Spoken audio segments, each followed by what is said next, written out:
Diabetes अगर आप देखेंगे, ब्लड प्रेशर अगर आप देखेंगे, तो वो साइलेंट किलर्स हैं, वो बॉडी में अंदर ही अंदर आपको डैमेज कर रहे हैं।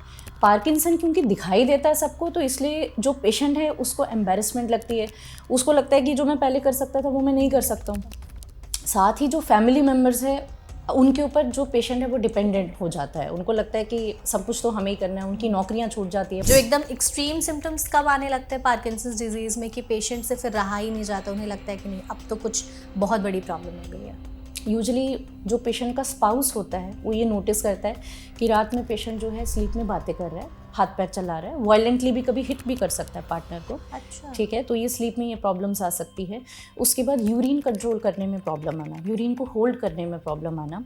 उसके बाद होता है मेमोरी में थोड़ा बहुत चेंजेस आने शुरू हो जाना, बिहेवियर में थोड़ा सा चिड़चिड़ापन आना, डिप्रेशन होना, एंग्जाइटी होना, बॉडी में पेन्स होना। कि हाथ जो है वो रहे रहे ऐसे काँप रहे हैं बिना किसी रीज़न के, क्या ये पार्किंसंस का एक शुरुआती लक्षण हो सकता है? कंपन जो है आपको ऐसी भी हो सकती है कि आपको रेस्ट पे हो रही है, कंपन ऐसी भी हो सकती है कि मैंने ये ग्लास पकड़ा है और मेरा हाथ ऐसे ऐसे कांप रहा है। पार्किंसन डिजीज़ में यूजुअली जो ट्रेमर देखा जाता है दैट इज़ रेस्ट ट्रेमर, कि आप बैठे हैं आराम से, आप टीवी देख रहे हैं, आप कोई काम कर रहे हैं और आपका हाथ जो है वो कांपना शुरू हो रहा है, this is rest tremor. 4 to 6 hertz होता है कि एक सेकंड में वो 4 to 6 बार जो है उसका ऐसा बीटिंग जो है हाथ का होगा, मतलब उसकी फ्रीक्वेंसी जो है यूजुअली कम होती है। ठीक है, जैसे वो पेन नहीं उठा पा रहे हैं, पानी का ग्लास नहीं उठा पा रहे, किताब नहीं उठा पा रहे, उसमें उनको बहुत या तो मेहनत लगानी पड़ी है या उनके हाथ एकदम स्टिफ हो जा रहे हैं, क्या ये भी एक लक्षण हो सकता है? मतलब यूजुअली जब हम टर्न करते हैं हमारा पूरा बॉडी एक साथ टर्न करता है, उसमें क्या होगा कि पेशेंट जो है पहले फर्स्ट अपर हाफ जो है वो तो टर्न हो जाएगा, जो लोअर हाफ है वो पीछे रह जाएगा, जिसमें उसका गिरने का खतरा होता है। खाना निकलने में दिक्कत होती है, खाना गले में अटक जाता है या गले पर बहुत ज़्यादा प्रेशर बनता है, तो क्या ये भी पार्किंसंस के लक्षण होते हैं? यस, जो खाना निगलने में डिफ़िकल्टी होती है, स्वेलिंग डिफ़िकल्टीज होती है, ये भी पार्किंसन डिजीज़ के पेशेंट्स को हो सकती है, बट ये यूजुअली एडवांस स्टेज में देखा जाता है। तो जो बढ़ने वाले लक्षण है वो हम कैसे पहचाने कि हाँ अब ये जो पार्किंसंस का डिजीज़ है ये अर्ली से एडवांस स्टेज में बढ़ रहा है? स्लीप में और डिस्टर्बेंसेस आ जाना, बिहेवियर मेमोरी ख़राब होने लग जाना, ठीक है, बिहेवियर में बहुत ज़्यादा गुस्सा आ जाना, चिड़चिड़ापन हो जाना, मेमोरी में धीरे धीरे प्रॉब्लम्स आ जाना, तो जैसे बैठ के उठने पे चक्कर आ जाना, ये सारे जो लक्षण हैं ये एडवांस डिजीज़ के होते हैं। तो ऐसे कुछ लोग भी हैं जो रिस्क फैक्टर्स पे है कि इन्हें पार्किंसंस होने के चांसेस ज़्यादा हो सकते हैं? अगर फैमिली में किसी को पार्किंसन डिजीज़ है, अगर फैमिली हिस्ट्री बहुत ज़्यादा स्ट्रॉन्ग है, तो there are chances that you might also get Parkinson disease. हाँ, खाने में अगर पेस्टिसाइड एक्सपोजर है तो वो इसमें आता है। अगर कोई वेल वाटर जो कुएं का पानी है वो ज़्यादा यूज़ करते हैं, उसका भी एक बताया गया है कि उसकी वजह से भी किसी को ज़्यादा रिस्क फैक्टर्स हो सकते हैं। पोल्यूशन, आजकल पोल्यूशन का बहुत ज़्यादा बात हो रहा है, तो that is also a risk factor. उसके बाद अगर कोई मेटल इंडस्ट्री में काम करता है या वेल्डिंग इंडस्ट्री में काम करता है तो उनको भी पार्किंसन डिजीज़ होने का ज़्यादा रिस्क रह सकता है। तो डोपामिन की ये जो दवाइयाँ दी जाती है क्या इनके कुछ साइड इफेक्ट्स भी होते हैं? तो मोस्टली पेशेंट का कंप्लेंट रहता है कि उसको खाने से उल्टी जैसा मन जो है वो होता है, तो उसके इसके लिए हम उनको एडवाइस करते हैं कि आप जो दवाई है उसको आइडियली तो लीवोडोपा को एडवाइस किया जाता है कि खाने से 1 घंटा पहले या खाने के 1 घंटे बाद लेना है, और इसको कभी भी प्रोटीन डाइट के साथ नहीं लेना है, नहीं।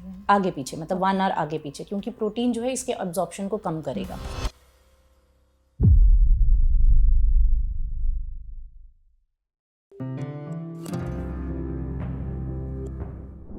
पार्किंसंस एक ऐसा ब्रेन डिसऑर्डर है जिसमें पेशेंट की लाइफ जो है वो पूरी तरह से बदल जाती है। इसे लेकर के आज भी हमारी सोसाइटी में बहुत ज़्यादा टैबू है। एक डेटा के माने तो इंडिया में 7 से 10 लाख लोग ऐसे हैं जो इस वक्त पार्किंसन डिजीज से जूझ रहे हैं। हालांकि ये प्रॉब्लम हो क्यों जाती है, इसके सिम्टम्स क्या है, ट्रीटमेंट ऑप्शंस क्या क्या अवेलेबल है हमारे पास, और अगर एक बार किसी इंसान को पार्किंसंस हो गया तो क्या ये कभी ठीक हो सकता है, इन सभी सवालों के जवाब आज के इस पॉडकास्ट में क्रैक करने की कोशिश करेंगे, जिसके लिए हमारे साथ इस सेशन में एक बहुत ही सीनियर और बहुत ही स्पेशल गेस्ट मौजूद हैं। हमारे साथ हैं डॉक्टर नेहा पंडिता, जो कि सीनियर कंसल्टेंट है न्यूरोलॉजी डिपार्टमेंट में, क्लिनिकल लीड पार्किंसंस डिजीज में फोर्टिस हॉस्पिटल में।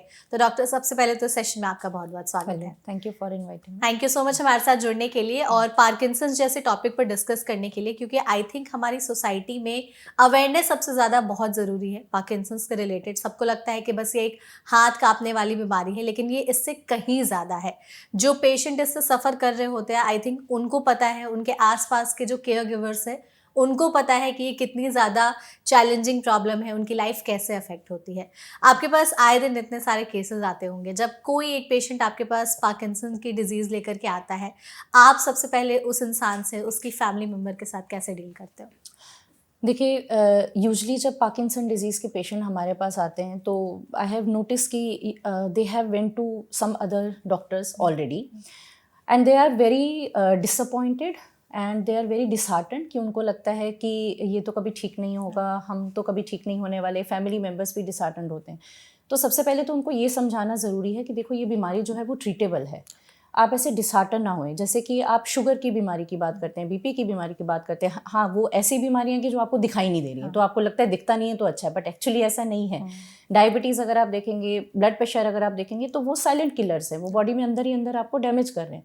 पार्किंसन क्योंकि दिखाई देता है सबको, तो इसलिए जो पेशेंट है उसको एम्बेरसमेंट लगती है, उसको लगता है कि जो मैं पहले कर सकता था वो मैं नहीं कर सकता हूँ। साथ ही जो फैमिली मेम्बर्स है उनके ऊपर जो पेशेंट है वो डिपेंडेंट हो जाता है, उनको लगता है कि सब कुछ तो हमें ही करना है, उनकी नौकरियां छूट जाती है, बहुत ज़्यादा पैसा लगता है।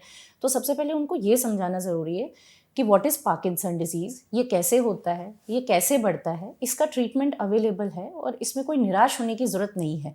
अगर आप सही टाइम पे जाके प्रॉपर इलाज कराते हैं और अगर आपको प्रॉपर गाइडेंस है कि इसमें आगे क्या क्या स्टेप्स जो है वो फॉलो करने हैं, तो मुझे लगता है हम इस बीमारी से मिलके इसको डील कर सकते हैं। बिल्कुल, ये आपने सही कही कि लोगों को सबसे पहले समझना ज़रूरी है कि एग्जैक्टली पार्किंसंस है क्या। अगर किसी भी नॉर्मल इंसान को समझना हो कि पार्किंसंस क्या है, क्यों हो जाता है, तो थोड़ा उसके बारे में बताइए। सो पार्किंसन डिजीज़ का जो मैकेनिज़्म है, हमारे ब्रेन में एक न्यूरोट्रांसमीटर या एक पदार्थ बोल सकते हैं, उसको हम बोलते हैं डोपामिन।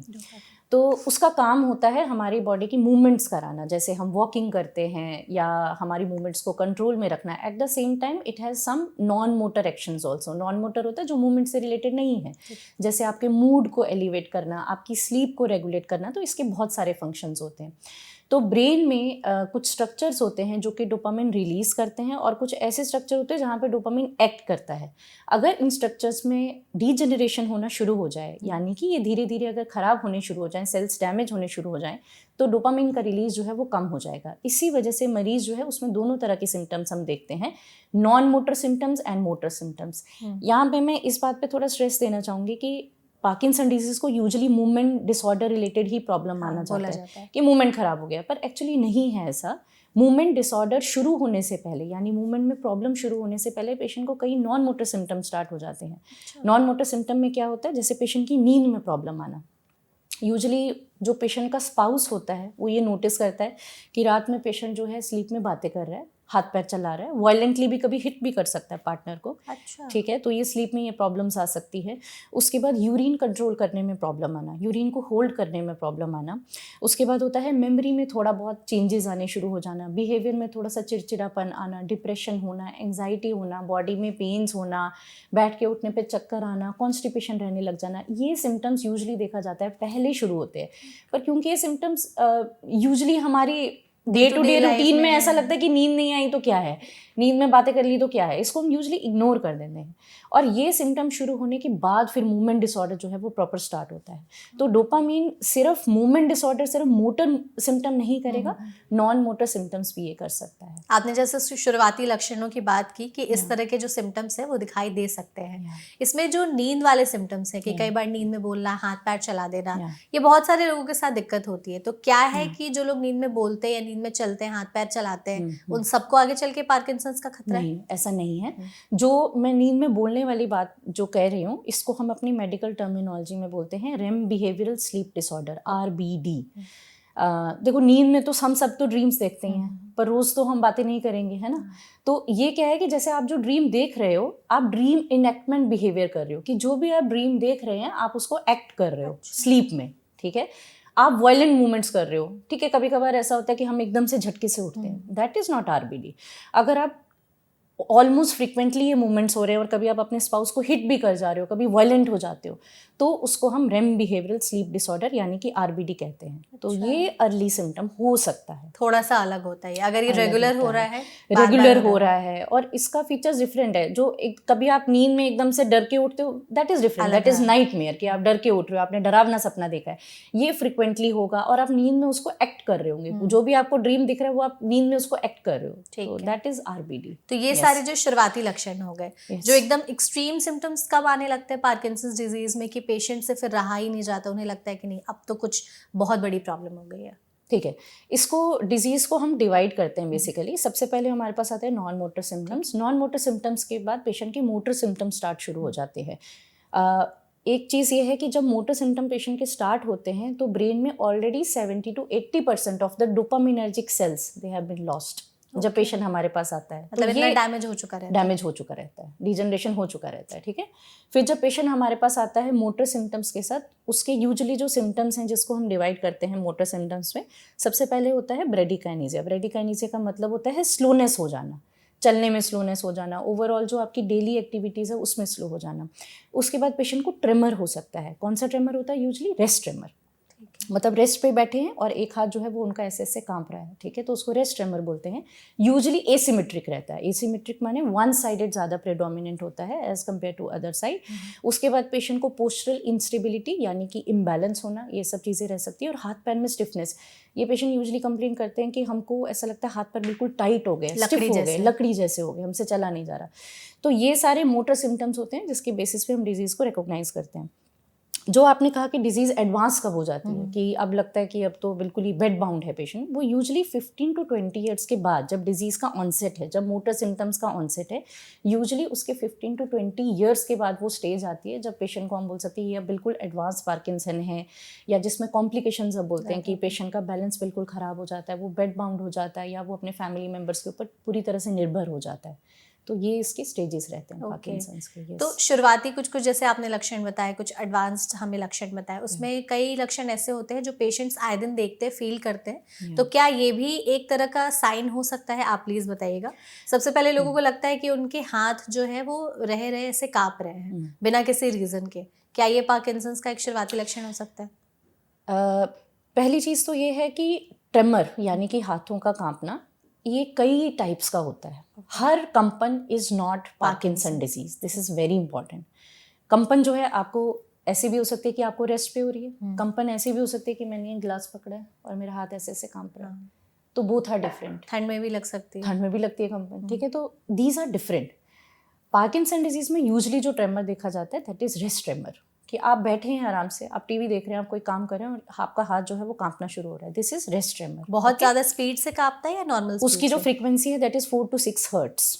मतलब 4 to 6 हर्ट्स होता है कि एक सेकंड में वो 4 to 6 बार जो है उसका ऐसा बीटिंग जो है हाथ का होगा, मतलब उसकी फ्रीक्वेंसी जो है यूजुअली कम होती है। फिर जो ये वाला ट्रेमर का मैं बात कर रही हूँ जिसमें ऐसा ऐसा जो एक्शन होता है और यूजुअली ये दोनों हाथों में ऐसा कंपन देखा जाता है, वो डिफरेंट टाइप का ट्रेमर होता है, उसको हम एसेंशियल ट्रेमर बोलते हैं, ठीक है। ऐसे ही ट्रेमर के और कई कारण हो सकते हैं, ठीक है। अगर आपको ट्रेमर हो रहा है, yes it could be an early sign of Parkinson, तो उसमें आपको तुरंत क्या करना है, एक न्यूरोलॉजिस्ट से मिलना है और उनसे अपनी सलाह लेनी है, जानकारी लेनी है कि ये क्या है, ये पार्किंसन तो नहीं है या ये कोई और बीमारी तो नहीं है। तो उसको जान के फिर आप आगे उसका ट्रीटमेंट जो है शुरू कर सकते हैं। बहुत सारे लोगों के साथ डे टू डे लाइफ में ऐसी चीज़ें होती है कि जैसे वो पेन नहीं उठा पा रहे हैं, पानी का ग्लास नहीं उठा पा रहे, किताब नहीं उठा पा रहे, उसमें उनको बहुत या तो मेहनत लगानी पड़ी है या उनके हाथ एकदम स्टिफ हो जा रहे हैं। क्या ये भी एक लक्षण हो सकता है? स्टिफनेस अगेन न्यूरोलॉजी में एक बहुत ज़्यादा वाइड टर्म है। स्टिफनेस जो है रिजिडिटी भी हो सकता है जो कि हम पार्किंसन में देखते हैं, और स्टिफनेस जो है वो स्पास्टिसिटी भी हो सकता है। स्पास्टिसिटी यूजुअली तब देखा जाता है अगर मान लीजिए किसी के स्पाइनल कॉर्ड जो है उसमें अगर डैमेज हो, उसके वजह से अगर उसके हाथ पैर जो है वो स्टिफ हो गए, उसको हम स्पास्टिसिटी कहते हैं।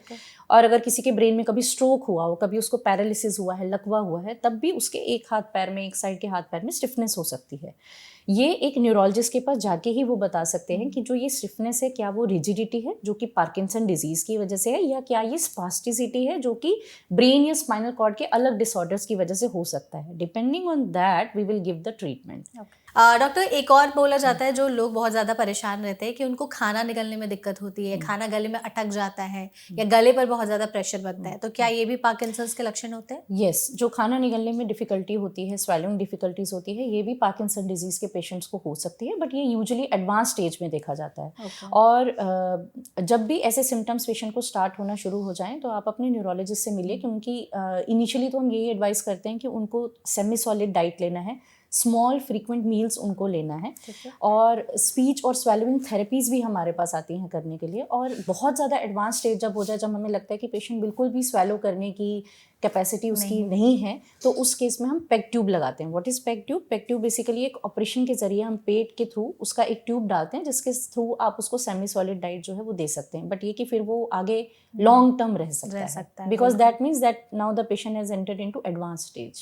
तो ये एडवांस स्टेज का एक सिम्टम हो सकता है। yes. अगर बोलने में दिक्कत हो रही है, स्पीच इश्यूज आ रहे हैं, वो इंसान पहले जिस वॉल्यूम पे बोल पाता था अब नहीं बोल पाता है, ये भी पार्किंसंस का ही ये भी symptom है? पार्किंसन का सिम्टम है, और इसके लिए भी स्पीच थेरेपी का तो बहुत ज़्यादा रोल है, और साथ ही साथ जो हम दवाइयाँ देते हैं उससे भी स्पीच में इम्प्रूवमेंट आ सकता है। तो स्पीच में फिर हम कैसे चेंजेस देखें कि समझ जाना चाहिए कि ये पार्किंसंस का संकेत हो सकता है? जो जैसे आप जैसे जिस वॉल्यूम में बात कर रहे हैं, मैं जिस वॉल्यूम में बात कर रही हूँ, अगर ये वॉल्यूम जो है कम हो जाए, जो बोलने की स्पीड है हमारी अगर वो बहुत ज़्यादा धीमी हो जाए, स्लो हो जाए, तो ये अर्ली साइंस होते हैं पार्किंसन डिजीज के। ओके। चलने में डिफिकल्टी भी होने लगती है क्या अगर यस, पार्किंसंस है? चलने में डिफिकल्टी भी होती है। उसमें इवन जब पेशेंट हमारे पास ओपीडी में आता है तो उसकी गेट के थ्रू, उसकी वॉक के थ्रू ही हम उसी टाइम डायग्नोज कर लेते हैं that it is a case of Parkinson disease, क्योंकि पेशेंट का जो वॉकिंग है that will be very very slow. जो पेशेंट के स्टेप्स होंगे बिल्कुल छोटे छोटे शॉर्ट स्टेप्स लेके पेशेंट चलेगा, शफलिंग गेट होगा। जब पेशेंट टर्न करता है, उसको एक टर्म को हम बोलते हैं टर्निंग एन ब्लॉक, मतलब यूजुअली जब हम टर्न करते हैं हमारा पूरा बॉडी एक साथ टर्न करता है। उसमें क्या होगा कि पेशेंट जो है पहले फर्स्ट अपर हाफ जो है वो तो टर्न हो जाएगा, जो लोअर हाफ है वो पीछे रह जाएगा, जिसमें उसका गिरने का खतरा होता है। तो ये सब सिम्टम्स होते हैं, वॉकिंग में चेंजेस होते हैं, जिससे हम रिकॉग्नाइज करते हैं that it could B Parkinson's. Okay. तो इसमें अगर सबसे बड़ा जो सवाल लोगों का और सबसे बड़ा कंसर्न यही रहता है कि अगर एक बार पार्किंसन हो गया तो हमें किसी और पर पूरी जिंदगी डिपेंडेंट रहना पड़ेगा, क्योंकि हमारे बोलने की, चलने की या नॉर्मल काम करने की जो कैपेसिटी है वो पहले से कम हो गई है। तो ऐसे में जब आपके पास इस तरह के लोग आते हैं तो आप उनको क्या एडवाइस देते हैं और किस हिसाब से बताया जाता है कि हाँ अब आपको डिपेंडेंट रहना पड़ेगा? मुझे ऐसा लगता है कि पार्किंसन डिजीज़ का पेशेंट हो या कोई भी एक ऐसा ब्रेन रिलेटेड न्यूरो डिजनरेशन का कोई अगर पेशेंट हो, जैसे अल्जाइमर्स वगैरह भी हमारे पास होता है, उसमें सबसे इंपॉर्टेंट रोल जो होता है वो काउंसलिंग का होता है।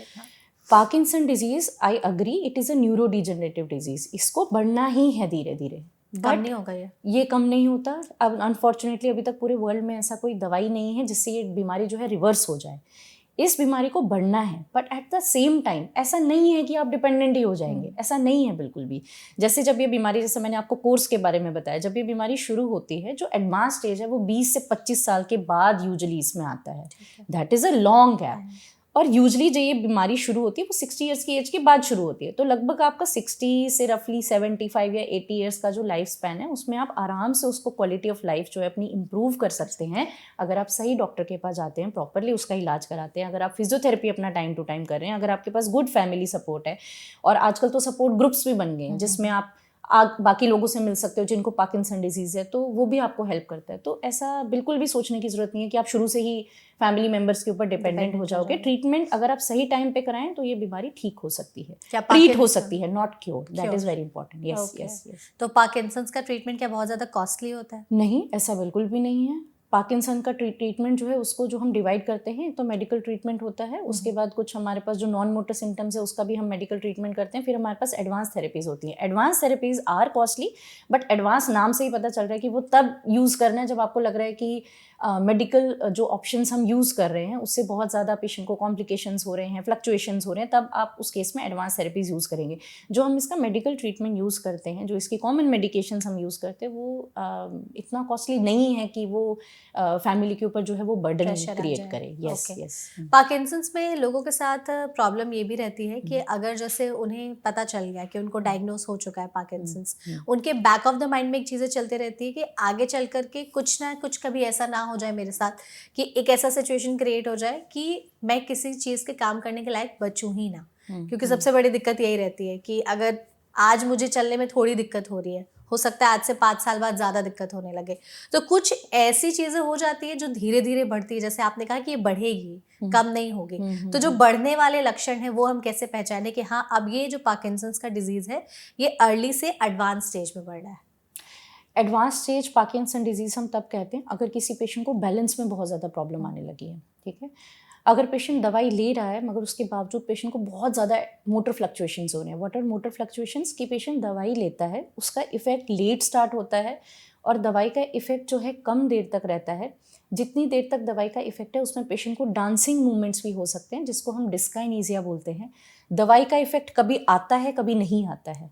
ये सब सिम्टम्स एडवांस होते हैं। इसके साथ ही जैसे हमने पहले डिस्कस किया, स्वैलोइंग में डिफिकल्टी होना, स्पीच में डिफिकल्टी होना, ये भी जब टाइम के साथ बढ़ते हैं तो इन सबको हम एडवांस पार्किंसन डिजीज की कैटेगरी में डालते हैं। तो पार्किंसंस अगर एक बार हो जाता है तो क्या हमारे ये बाकी बॉडी ऑर्गन्स या ब्रेन के अलग अलग फंक्शंस को भी अफेक्ट करता है?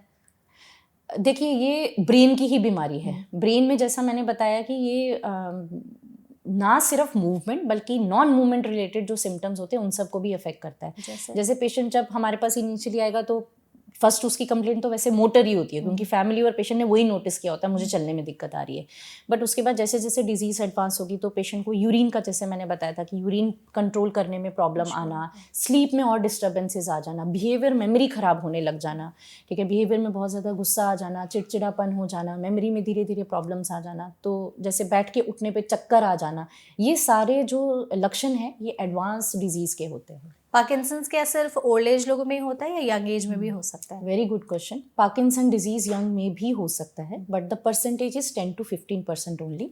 व्हेन द डिजीज ऑनसेट, जब डिजीज की शुरुआत जो है 40 या 50 साल से कम उम्र में होती है तो उसको हम यंग ऑनसेट पार्किंसन डिजीज कहते हैं, बट ये परसेंटेज सिर्फ 10 to 15% है। मेजॉरिटी केसेस में जो पार्किंसन डिजीज है वो 60 ईयर्स के बाद ही शुरू होता है, जिसको हम इडियोपैथिक पार्किंसन डिजीज या टिपिकल पार्किंसन डिजीज या स्पोरेडिक ऑनसेट भी बोलते हैं। तो अगर यंग एज में पार्किंसंस अगर किसी को हो जाता है तो उसके क्या लक्षण अलग होते हैं या सेम होते हैं? उनके लक्षण भी यूजली ऐसे ही होते हैं, बट थोड़ा जो वेरिएशन आ जाता है वो ये है कि हो सकता है कि उनमें कुछ टाइप के ऐसे जेनेटिक डिसऑर्डर्स है जिसमें हो सकता है मेमोरी या बिहेवियर या साइकेट्रिक सिम्टम्स थोड़ा पहले आ जाए।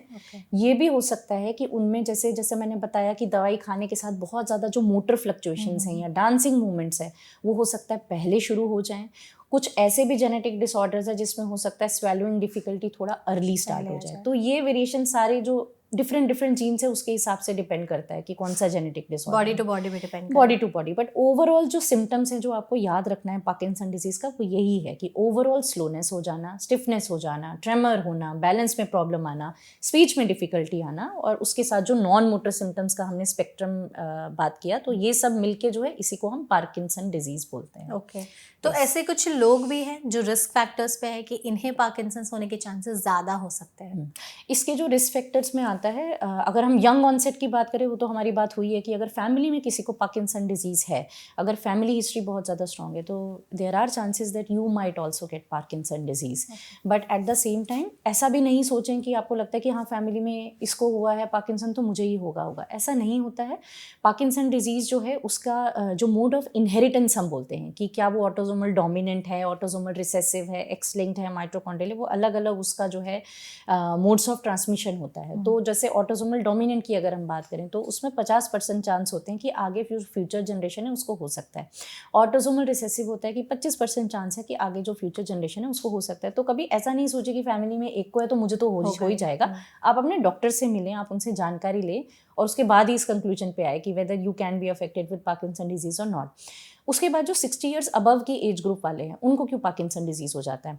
सो इसके लिए अलग अलग रिस्क फैक्टर्स के बारे में बात किया जाता है। जैसे कुछ बोलते हैं कि एनवायरमेंटल रिस्क फैक्टर्स हो सकते हैं, जिसमें पेस्टिसाइड एक्सपोजर जो है वो इसमें आता है। खाने में? हाँ, खाने में अगर पेस्टिसाइड एक्सपोजर है तो वो इसमें आता है। अगर कोई वेल वाटर जो कुएं का पानी है वो ज़्यादा यूज़ करते हैं, उसका भी एक बताया गया है कि उसकी वजह से भी किसी को ज़्यादा रिस्क फैक्टर्स हो सकते हैं। पोल्यूशन, आजकल पोल्यूशन का बहुत ज़्यादा बात हो रहा है तो that is also a risk factor. उसके बाद अगर कोई मेटल इंडस्ट्री में काम करता है या वेल्डिंग इंडस्ट्री में काम करता है तो उनको भी पार्किंसन डिजीज़ होने का ज़्यादा रिस्क रह सकता है। तो आपने जैसे पेस्टिसाइड्स की बात की, हम सब जानते हैं कि आज के समय में हमारा खान पान कैसा, ऑर्गेनिक चीज़ें तो मिलती नहीं है, तो बहुत ज़्यादा जिनके खाने में केमिकल्स ज़्यादा है, पेस्टिसाइड्स ज़्यादा है, क्या उनको चांसेस है पार्किंसंस होने का? ये एक रिस्क फैक्टर डेफिनेटली है, पेस्टिसाइड्स। और आजकल का जो हमारा खाना है डेफिनेटली उसमें बहुत ज़्यादा मिलावट और ये सब चीज़ें हैं। तो इसके लिए एडवाइस यही है कि आप जहाँ भी अपना खाना लेते हैं, जहाँ से भी लेते हैं, जस्ट मेक श्योर कि उनका जो सोर्स है that is okay and there is no adulteration in it. तो वो, और जो आपका सब्ज़ी है उसको प्रॉपर आप क्लीन करके खाएं, तो ये सब चीज़ों का आप ध्यान रख सकते हैं।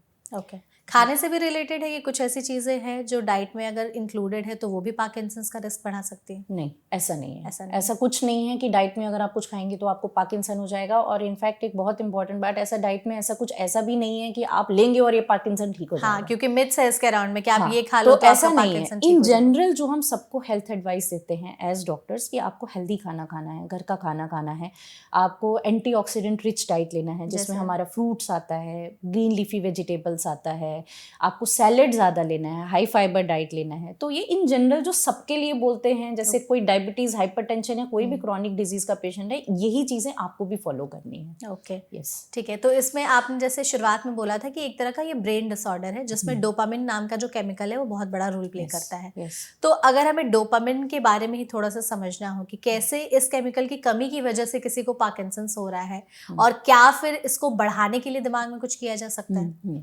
सो जैसा कि मैंने बताया कि इसमें डोपामिन की कमी से ये लक्षण जो है वो आते हैं, और इसके लिए ट्रीटमेंट के लिए हम जो दवाइयाँ यूज़ करते हैं वो बेसिकली डोपामिन को एनहांस करती हैं ब्रेन में। तो मोस्टली जो इसके लिए दवाई यूज़ किया जाता है दैट इज़ लिवोडोपा, ये एक कॉम्पोजिशन है दवाई का। और जब ये दवाई हम यूज़ करते हैं, हम ब्रेन को बेसिकली डोपामिन प्रोवाइड कर रहे हैं क्योंकि ब्रेन में डोपामिन की कमी हो गई है। और इसके साथ ही कुछ ऐसी दवाइयाँ आती हैं जो डोपामिन को एनहांस करती हैं ब्रेन के अंदर। तो ये सब दवाई जब आप देते हैं तो ब्रेन में डोपामिन की मात्रा बढ़ेगी और आपका मूवमेंट जो है उस पर इम्प्रूवमेंट आएगी। तो डोपामिन की ये जो दवाइयाँ दी जाती है क्या इनके कुछ साइड इफेक्ट्स भी होते हैं? देखो, साइड इफ़ेक्ट हर दवाई का होता है। साइड इफ़ेक्ट एक बेसिक जो सिंपल हम पैरासीटामोल भी बोलें तो बहुत rarest of the rare cases में उसमें भी साइड इफ़ेक्ट आपको हो सकता है। सो बट जो साइड इफ़ेक्ट्स इन दवाइयों के होते हैं वो मैनेजेबल हैं। ऐसा नहीं है कि कोई परमानेंट साइड इफ़ेक्ट हो जाएगा। जैसे सपोज आप कोई दवाई लेते हैं, आपको लगता है कि थोड़ा उससे गैस जैसी प्रॉब्लम हो रही है, नौशिया हो रहा है, तो आप अपने डॉक्टर को कभी भी बता सकते हो कि मुझे इससे नौशेटिंग फीलिंग होती है, आप मुझे इसके लिए कुछ दवाई बता दें या मुझे ये बताएं कि मैं दवाई को प्रॉपरली कैसे लूँ। तो ये सब चीज़ें बहुत ज़रूरी है। साइड इफ़ेक्ट्स हैं but at the same time they all are manageable. मतलब अगर कुछ साइड इफेक्ट जानने हो तो कौन कौन से होंगे? जैसे अब जो मोस्टली जो हम दवाई यूज़ करते हैं, लिवोडोपा हम यूज़ करते हैं, तो मोस्टली पेशेंट का कंप्लेंट रहता है कि उसको खाने से उल्टी जैसा मन जो है वो होता है। तो उसके इसके लिए हम उनको एडवाइस करते हैं कि आप जो दवाई है उसको आइडियली तो लिवोडोपा को एडवाइस किया जाता है कि खाने से 1 घंटा पहले या खाने के 1 घंटे बाद लेना है, और इसको कभी भी प्रोटीन डाइट के साथ नहीं लेना है, नहीं लेना आगे पीछे, मतलब 1 आवर आगे पीछे, क्योंकि प्रोटीन जो है इसके अब्जॉर्प्शन को कम करेगा। और दूसरा, जब आप लिवोडोपा को लेंगे तो आप फुल ग्लास ऑफ वाटर और बिस्किट्स के साथ आप इसको ले सकते हैं ताकि आपको ये नौशिया की फीलिंग ना हो। फिर भी अगर पेशेंट हमको बोलता है कि मुझे उससे नौशिया ज़्यादा हो रहा है तो हम कुछ ऐसी दवाइयाँ दे सकते हैं जिससे उसको मैनेज किया जा सकता है। कुछ पेशेंट्स को दवाइयाँ लेने से लगता है कि चक्कर आ रहे हैं, तो उसके लिए भी हम मैनेज कर सकते हैं। और कुछ पेशेंट्स को लगता है कि दवाई लेने से नींद बहुत ज़्यादा डे टाइम में आती है, तो ऐसे कुछ पर्टिकुलर मेडिकेशंस होते हैं पार्किंसन डिजीज़ की मैनेजमेंट में जिससे डे टाइम स्लीपीनेस होता है। तो वो जब तक आप अपने डॉक्टर को बताएंगे नहीं तो वो उसको मैनेज नहीं कर पाएगा। तो साइड इफेक्ट हैं but all can be manageable with proper modification of the medications. बिल्कुल। अगर हम ट्रीटमेंट की बात करते हैं तो पार्किंसंस को आपने कहा जैसे ट्रीट नहीं किया जा सकता है। Treat no there is difference between treatment and cure. अच्छा, ओके। क्योर तो है कि आपने बीमारी को जड़ से निकाल के खत्म कर दिया। वो नहीं हो किसी सकता। पेशेंट को टीबी है, किसी पेशेंट को मलेरिया है, आपने दवाई दिया, ट्रीटमेंट प्रॉपर किया, बीमारी खत्म नहीं होगी दोबारा। बट पार्किंसन डिजीज या अल्जाइमर डिजीज या जो भी न्यूरो डिजनरेटिव कंडीशन है, क्या हो रहा है उसमें कि ब्रेन के जो सेल है जो प्रोड्यूस कर रहे थे डोपामिन, वो डिजनरेट होते जा रहे। आप उसको नया कैसे बनाओगे? हालांकि आजकल इसमें काफ़ी ट्रायल्स और ये सब चीज़ें चल रही हैं कि स्टेम सेल बेस्ड थेरेपी या जीन थेरेपी, ये सब चीज़ें ट्रायल्स में है, बट कुछ भी अभी तक सक्सेसफुल नहीं हो पाया है। But it is treatable, this is very important to know. तो ऐसा नहीं है कि आप इसको ट्रीट नहीं कर सकते हो। आप डायबिटीज़ भी तो ट्रीट कराते हो, आप हार्ट की प्रॉब्लम भी ट्रीट कराते हो, आप ब्लड प्रेशर भी ट्रीट कराते हो, तो आप पार्किंसन भी ट्रीट कराइए। ये भी उसी की तरह एक डिसऑर्डर है और इसका ट्रीटमेंट बिल्कुल संभव है। क्योर नहीं है, maybe in future we might get something, but today we don't have any cure, but we can get it treated well. Okay, treatment पर ही बात कर लेते हैं कि अगर किसी इंसान को पार्किंसंस हो गया है तो उसके पास फिर ट्रीटमेंट ऑप्शंस क्या क्या हैं? ठीक है। सो इसका ट्रीटमेंट जो है इसको हम डिवाइड करते हैं। एक तो मेडिकल मैनेजमेंट है, उसके बाद हमारे पास होता है सर्जिकल मैनेजमेंट, और उसके बाद हमारे पास होता है जो कि हम ऑक्यूपेशनल थेरेपी, फिजियोथेरेपी, ये सब चीज़ों में हम इसको डिवाइड करते हैं। मेडिकल मैनेजमेंट तो दवाइयाँ हैं, बहुत सारे उसके कैटेगरीज होते हैं जिसको हम पेशेंट के लक्षण समझ के उसके हिसाब से एडजस्ट करके उसको हम मेडिकल मैनेजमेंट करते हैं। तो दवाइयाँ क्या पार्किंसंस में फिर लाइफ टाइम चलती हैं? हाँ, दवाइयाँ लाइफ टाइम चलती हैं। डोज क्या बढ़ते हैं या डोज कम होते हैं? डोज यूजुअली बढ़ता ही है क्योंकि ये डिजेनरेटिव डिसऑर्डर है, तो डोज धीरे धीरे बढ़ता ही है। सो एक तो मेडिकल मैनेजमेंट है, उसके बाद हमारे पास होता है सर्जिकल मैनेजमेंट। सर्जिकल मैनेजमेंट में हमारे पास आता है डीप ब्रेन स्टिमुलेशन सर्जरी, जिसका आजकल बहुत ज़्यादा लोगों को थोड़ा थोड़ा अवेयरनेस उसके बारे में होने लगा है। डीप ब्रेन स्टिमुलेशन या DBS जो है उसमें हम ब्रेन में लीड्स डालते हैं और उसको यहाँ पे एक पेस मेकर के साथ अटैच किया जाता है और हमारे पास एक प्रोग्रामर रहता है जिसके थ्रू हम उसका जो करंट है, वोल्टेज है, फ्रीक्वेंसी है, वो हम सेट करते हैं, जो मूवमेंट डिसऑर्डर स्पेशलिस्ट होते हैं। तो एक तो डीप ब्रेन स्टिमुलेशन सर्जरी हो गया, उसके बाद हमारे पास आते हैं इन्फ्यूजन थेरेपीज़। इन्फ्यूजन थेरेपीज़ क्या होता है, जैसे इसमें लिवोडोपा की कमी है तो आपने अगर पेट में जैसे पेग ट्यूब डाला है, उसके ज़रिए आप जो है लिवोडोपा जो हम बोल रहे हैं, मेन जो सब्सटेंस है जो कि डोपामीन का सोर्स है, तो उसका कॉन्टिन्यूस इन्फ्यूजन हम दे सकते हैं, ये हम चीज़ कर सकते हैं। उसके बाद हमारे पास एपोमॉर्फिन इन्फ्यूजन आता है, तो ये सब एडवांस ट्रीटमेंट्स में आता है। और आजकल एक नया ट्रीटमेंट है जिसको बोलते हैं MR गाइडेड FUS, वो भी एक अपकमिंग इसके लिए ट्रीटमेंट है। But the cases which have to be selected for all these advanced treatments, that has to be decided by a neurologist or a movement disorder specialist, because ये proper एक protocol के through या proper एक जो scoring करके ही हम decide करते हैं कि किस पेशेंट को हम एडवांस ट्रीटमेंट दे सकते हैं। और बाकी हमारे पास आता है physical therapy, physiotherapy, occupational therapy, ये सब का बहुत इंपॉर्टेंट रोल है। यूजली पेशेंट को लगता है कि ठीक है मैं दवाई से तो मुझे फ़र्क पड़ ही रहा है, मैं फिजियोथेरेपी क्यों कराऊँ। बट फिजियोथेरेपी का बहुत इंपॉर्टेंट रोल है, क्योंकि जब आप ये जानते हैं कि डिजीज़ जो है ग्रेजुअली बढ़ सकती है, तो आप पहले से ही अगर एक्टिव रहेंगे अपना, और अगर आप एक्सरसाइज करते रहेंगे, तो उससे आपकी एक्टिविटी जो है वो अगर ठीक रहेगी तो डिजीज़ जो है उसकी प्रोग्रेशन जो है वो भी थोड़ा सा स्लोअर हो सकता है। यस। तो डॉक्टर, जैसा आपने कहा कि दवाइयों के साथ साथ फिजियोथेरेपी या इस तरह की थेरेपीज़ का भी रोल काफ़ी ज़्यादा रहता है। पार्किंसंस के पेशेंट्स के साथ एक कंसर्न ये रहता है कि उन्हें पता तो चल गया कि अब उन्हें पार्किंसंस है, उन्हें लगता है कि अब वो अपनी डे टू डे लाइफ की जो एक्टिविटीज़ हैं वो नहीं कर पाएंगे। एक्सरसाइज हो गया, जिम जाना हो गया, या मूवमेंट वाली जो चीज़ें हैं वो नहीं कर पाएंगे। तो ऐसे में फिर फिजियोथेरेपी का रोल कितना ज़्यादा इसमें आ जाता है? यही तो सबसे बड़ा मिथ है कि उनको लगता है वो नहीं कर पाएंगे। वो कर सकते हैं, वो बिल्कुल कर सकते हैं अगर आपने प्रॉपर मैनेजमेंट स्टार्ट किया है। मैं एक रीसेंट एग्जांपल दूंगी। पेशेंट थे अभी जो बिहार से आए थे। पेशेंट को पार्किंसन डिजीज जो है 2-3 साल से लगभग ऑनसेट स्टार्ट हुआ था, बट उनका प्रॉपर ट्रीटमेंट ही शुरू नहीं हुआ था। When she came inside the room, तो उनके फैमिली मेंबर्स उनको पकड़ के ला रहे थे। फिर जब उनकी प्रॉपर डोज एडजस्टमेंट जब की, आज अगर आप उनको देखेंगे तो you can not even guess that she has Parkinson disease. तो अगर आप प्रॉपर ट्रीटमेंट उसका करते हैं, you can do everything whatever you like. तो जैसा कि हमने बोला कि जो एडवांस स्टेज है उसको आने में तो 20 से 25 साल लगते हैं। तो वो जो 20 से 25 साल है, अगर आप उसका प्रॉपर ट्रीटमेंट कराते हैं तो वो टाइम को भी आप प्रोडक्टिव बना सकते हो। उसके लिए ज़रूरी है प्रॉपर इलाज कराना। अगर आप टाइमली ट्रीटमेंट ले रहे हो, सही जगह से ट्रीटमेंट ले रहे हो, तो आप जो भी एक्टिविटी करना चाहें आप सब कर सकते हो। और अगर आप एक्टिविटी करेंगे तो उससे ही आपकी डिजीज़ की प्रोग्रेशन में स्लोइंग हो सकती है। वो बहुत ज़रूरी पार्ट है पार्किंसन डिजीज़ मैनेजमेंट का। अगर किसी का पार्किंसंस का ट्रीटमेंट चल रहा है, कुछ ऐसी चीज़ें हैं जो उन्हें नहीं करनी चाहिए ताकि ट्रीटमेंट जो है वो उनका अच्छा रिस्पॉन्स दे? पहली बात तो ये कि अगर आप ट्रीटमेंट से रिस्पॉन्ड कर भी रहे हैं तो ऐसा नहीं सोचें कि फिजियोथेरेपी का रोल नहीं है। जी, इस चीज़ को मैं बार बार स्ट्रेस अपॉन करना चाहूँगी कि physiotherapy is very very very important, वो आपको करना ही करना है। दूसरा, जो पार्किंसन डिजीज़ के पेशेंट होते हैं, कुछ ऐसी मेडिकेशंस होती है जिससे रिस्क होता है कि उनके लक्षण जो है वो वर्सन कर सकते हैं। उसमें कुछ उल्टी की दवाइयाँ आती हैं, कुछ गैस की दवाइयाँ आती है, जो कि बहुत बार मैंने ऐसा देखा है कि ओवर द काउंटर ऐसे ही केमिस्ट जो है वो दवाइयाँ दे देते हैं, ठीक है ये गैस की दवाइयाँ आप ले लीजिए, बट उन दवाइयों से पार्किंसन डिजीज़ के जो लक्षण हैं वो वर्सन हो सकते हैं। कुछ ऐसी एंटी साइकियाट्रिक मेडिकेशंस होती हैं जिससे पार्किंसन डिजीज़ के सिम्टम जो है वो वर्सन हो सकते हैं। तो जब भी आप कोई नया ट्रीटमेंट शुरू कर रहे हैं तो जो भी आपके न्यूरोलॉजिस्ट हैं, मूवमेंट डिसऑर्डर स्पेशलिस्ट हैं, आप उनके पास जाएं और उनसे पूछें कि ये सब दवाई हमको प्रिस्क्राइब किया गया है, तो ये क्या दवाई सेफ़ है हमारे लेने के लिए या नहीं। और अगर पार्किंसंस का ट्रीटमेंट हम चाहते हैं कि सही से हो, अच्छा रिस्पांस दे, पेशेंट रिकवरी जल्दी कर पाए, उसके लिए कुछ ऐसी चीज़ें हैं जो उनको अपनी लाइफस्टाइल में शामिल करनी चाहिए ताकि सही रहे उनके लाइफस्टाइल में। सबसे इंपॉर्टेंट जैसे फिजियोथेरेपी बोला गया, और दूसरा है न्यूट्रिशन मतलब हेल्दी डाइट लेना बहुत बहुत ज़रूरी है। दूसरा वो स्मॉल फ्रीक्वेंट मील्स जो हैं उनको वैसे लेना है। जब आप लिवोडोपा दवाई ले रहे हैं, जो पार्किंसन की दवाई हम मेन मेडिकेशन देते हैं, उसको 1 घंटे आगे खाने से 1 घंटा आगे या 1 घंटा पीछे आप ऐसे ही उसको लेंगे। प्रोटीन डाइट जो है, हैवी प्रोटीन डाइट, उसको आप अवॉइड करेंगे। हाई फाइबर डाइट जो है उसको आपको ज़्यादा लेना है ताकि कॉन्स्टिपेशन वगैरह जो सिम्टम्स आपको हो रहे हैं आप उसको भी केटर कर पाएँ। प्रोटीन डाइट लेने से आपने क्यों ऐसा बोला कि जब आप प्रोटीन लेते हैं और उसके साथ अगर आप लिवोडोपा लेते हैं तो बेसिकली वो प्रोटीन जो है वो लिवोडोपा की एब्जॉर्प्शन को होने नहीं देता है। अच्छा, इसीलिए बोला जाता है कि प्रोटीन के साथ ना लें। आप प्रोटीन आगे पीछे आप कभी भी ले सकते हो, but just try to keep that 1 hour gap.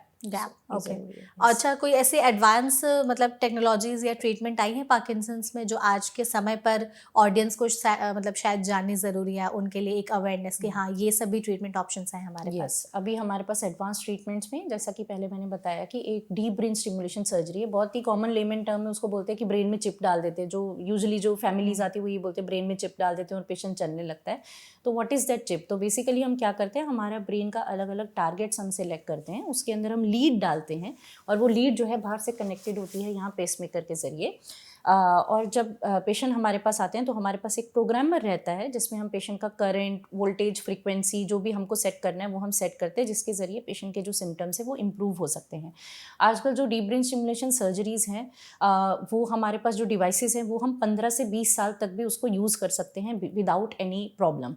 तो ये बहुत ज़्यादा इंपॉर्टेंट है और इम्पॉर्टेंट ये है जानना कि ये किस पेशेंट में हम कर सकते हैं, डीप ब्रेन स्टिमुलेशन किस में किया जा सकता है। तो इसके इंडिकेशंस ये होते हैं, पहली बात तो पेशेंट को पार्किंसन डिजीज़ होना चाहिए, ये सबसे ज़रूरी है, क्योंकि पार्किंसन डिजीज़ के बहुत सारे और मिमिक्स भी होते हैं। जैसे मैंने एक बताया कि एसेंशियल ट्रेमर, ये होना, तो इसको भी लोग बोलते हैं कि ये तो पार्किंसन हो गया, ऐसा नहीं है। उसके बाद कुछ हमारे पास एटिपिकल पार्किंसोनिज्म होते हैं। एटिपिकल पार्किंसोनिज्म नाम से ही पता चल रहा है कि ये थोड़ा डिफरेंटली बिहेव करता है, जैसे कि इसमें बैलेंस जल्दी ख़राब होने लग जाता है, पेशेंट का मेमोरी बिहेवियर जल्दी ख़राब होने लग जाता है। और ये जो एटिपिकल पार्किंसोनिज्म के पेशेंट होते हैं, इनके डिजीज़ यूजुअली रैपिडली प्रोग्रेस करती है as compare to typical Parkinson disease. तो एक तो पेशेंट को पार्किंसन डिजीज़ हो गया, उसके बाद जो पेशेंट का डिजीज़ है at least it should be 5 years. उसके बाद patient should be levodopa responsive, कि अगर हम उसको लीवोडोपा देते हैं उसको रिस्पॉन्स आता है, चाहे वो रिस्पॉन्स बहुत कम देर के लिए रहता है या जब रिस्पॉन्स रहता है तो उसके साथ बहुत ज़्यादा डांसिंग मूवमेंट्स हो रहे हैं या सडन ऑन ऑफ फ्लक्चुएशंस हो रहे हैं, but response should be there. तो ये सब कुछ पेशेंट होते हैं जिसमें हम डीबीएस सर्जरीज जो हैं वो की जा सकती हैं।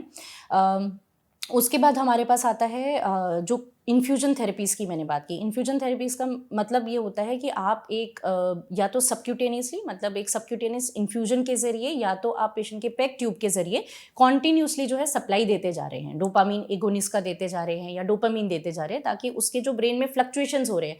क्योंकि आप क्या करते हो कि जब आप टैबलेट लेते हो, आपने एक टैबलेट लिया, ब्रेन में डोपामीन बढ़ा, टैबलेट का इफेक्ट खत्म हुआ, डोपामिन कम हो गया, फिर आप दोबारा टैबलेट लेंगे तो वो फ्लक्चुएशंस आ जाते हैं। उन फ्लक्चुएशंस को केटर करने के लिए हम वो इन्फ्यूजन थेरेपीज दे सकते हैं, जिससे जो डोपामिन का लेवल है एक कांस्टेंट लेवल में मेंटेन रहे और पेशेंट को बहुत ज़्यादा फ्लक्चुएशंस ना हो। तो ये भी एडवांस थेरेपीज में आता है। उसके बाद हमारे पास आता है MR guided FUS। MR guided FUS में बेसिकली MRI मशीन के अंदर पेशेंट को हम लेते हैं और जो रेज होती हैं उसके थ्रू हम पेशेंट का जो एक स्ट्रक्चर है उसको बर्न करते हैं, ताकि जो सिम्टम्स है वो इम्प्रूव हो।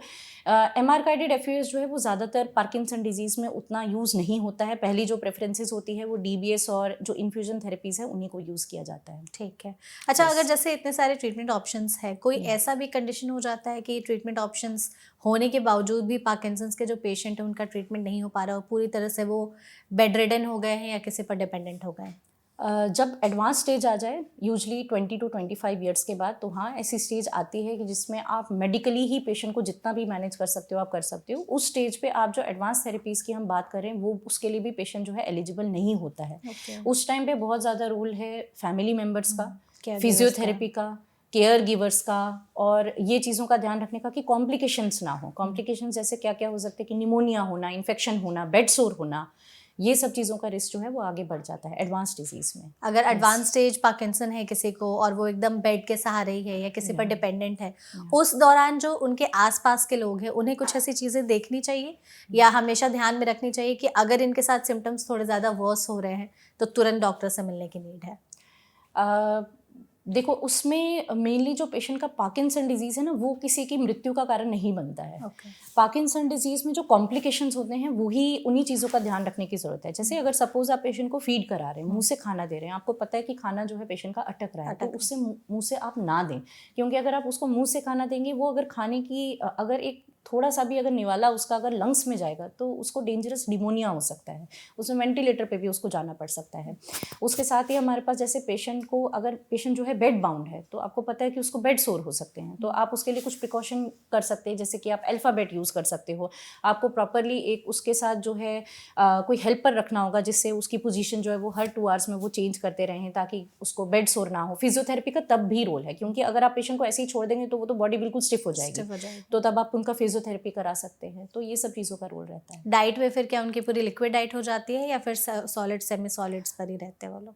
उसमें डिपेंड करता है कि आपने फीडिंग के लिए क्या ऑप्शन दिया है। अगर तो पेशेंट थोड़ा थोड़ा फीड जो है अभी भी कर पा रहा है, उतना ज़्यादा उसको प्रॉब्लम नहीं है, तो आप सेमी सॉलिड डाइट पे आ सकते हो। और अगर एडवांस स्टेज है, और भी एडवांस स्टेज है कि पेशेंट हम सेमी सॉलिड भी नहीं ले पा रहा है, तो उस केस में आप पेशेंट को राइल ट्यूब, जो कि नाक के थ्रू जो हम नली डालते हैं उसमें तो लिक्विड्स ही जाता है, प्रेफरेबली जो है वो हम पेग ट्यूब डालते हैं, जो कि हम पेट के थ्रू डालते हैं, जिसके थ्रू आप सेमी सॉलिड डाइट भी पेशेंट को दे सकते हो। तो यूजुअली अल्टीमेटली पेशेंट जो होता है वो सेमी सॉलिड डाइट पे ही आ जाता है उसमें। Okay, being a neurologist and Parkinson specialist, हम चाहते हैं कि आप हमारे ना ऑडियंस को कुछ टिप्स दें कि अगर उन्हें पता है कि उन्हें पार्किंसंस है, वो उसके प्रोग्रेशन को कुछ सालों तक कम करना चाहते हैं, कि हमें पता है बीमारी बढ़ेगी ही लेकिन थोड़ी स्लो बढ़े, तो क्या ऐसी चीज़ें हैं जो अपने डे टू डे लाइफ में शामिल करके उस बीमारी को बढ़ने से कुछ हद तक थोड़ा कम कर सकते हैं? तो इसके लिए मैं 3 चीज़ों का वर्ड जो है वो मैं यूज़ करूँगी। मेडिकेशन, एक्सरसाइज, न्यूट्रिशन, ये 3 चीज़ें सबसे ज़्यादा ज़रूरी है। ये बीमारी ट्रीटेबल है, बार बार मैं ये कह रही हूँ, तो ऐसा बिल्कुल नहीं सोचे कि ठीक नहीं हो सकता है। अगर आप प्रॉपर दवाई लेते हैं, अगर आप एक्सरसाइज करते हैं, फिजियोथेरेपी करते हैं, प्रॉपर न्यूट्रिशन लेते हैं, आपका जो लाइफ स्पैन है वो बिल्कुल एक जो नॉर्मल हेल्दी पर्सन है बिल्कुल वैसा ही हो सकता है। तो आई थिंक इस सेशन में हमने पार्किंसंस पर हर एक एस्पेक्ट को बहुत ही अच्छे तरीके से समझते हुए बातचीत की है। आपने हमें बहुत ही ब्यूटीफुली सिम्टम्स, ट्रीटमेंट ऑप्शंस, जो एडवांस ट्रीटमेंट ऑप्शंस है उसको भी बताया है, और आई गेस ये जो सेशन है हमारी ऑडियंस के लिए बहुत ज़्यादा यूजफुल होने वाला है। Thank you so much doctor हमारे साथ जुड़ने के लिए। I hope you enjoyed the session. Thank you so much. And audience, अगर आपको ये वीडियो अच्छी लगी हो तो इसे शेयर ज़रूर करिएगा, स्पेशली उन पेशेंट्स के साथ जो इस वक्त पार्किंसन से जूझ रहे हैं। अगर आपके मन में पार्किंसन से रिलेटेड कोई और सवाल भी रह गए हो तो आप कमेंट सेक्शन के जरिए हमसे पूछ सकते हैं। हम पूरी कोशिश करेंगे डॉक्टर के जरिए उन सभी सवालों के जवाब देने के। ऐसे और भी वीडियोज़ के लिए देखते रहिए NBT लाइव। Thank you.